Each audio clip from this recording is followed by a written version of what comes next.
Apartheid in South Africa was a dark chapter that segregated society based on race, leaving lasting scars on the nation's soul. Introduced officially in 1948 by the National Party, it enshrined racial discrimination into law, marking the beginning of an era where the black majority was oppressed by the white minority. The architectural framework of apartheid was meticulously designed to maintain white supremacy, controlling every aspect of life, from education to employment and even residential areas. Under apartheid, racial classification determined one's privileges and limitations. The Population Registration Act of 1950 required every South African to be classified as either white, black, colored, or Indian. This racial labeling dictated the quality of education, the type of employment one could access, and the facilities one could use.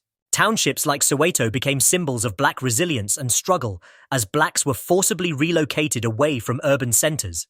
Johannesburg and Cape Town flourished as urban white havens, with gleaming buildings and lush landscapes starkly contrasting the impoverished and overcrowded township conditions. Education, under the Bantu Education Act of 1953, was another tool of oppression, ensuring that black South Africans received an inferior education tailored to fit them into manual labour roles.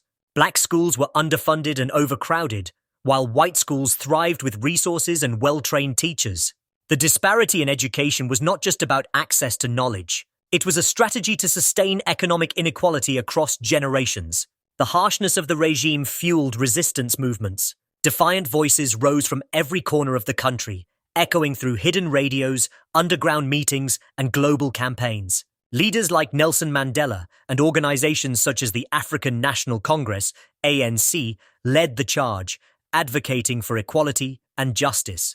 The Sharpeville massacre in 1960, where police opened fire on peaceful protesters, marked a significant turning point, drawing international condemnation and leading to increased militancy within the resistance movements. Global pressure and internal strife eventually led to cracks in the apartheid regime. Economic sanctions and boycotts, coupled with relentless internal resistance, began to erode the system's foundations. The pivotal moment arrived in the early 1990s when negotiations commenced, leading to the unbanning of liberation movements and the release of Nelson Mandela. In 1994, South Africa held its first democratic elections, signaling the official end of apartheid and the dawn of a new era.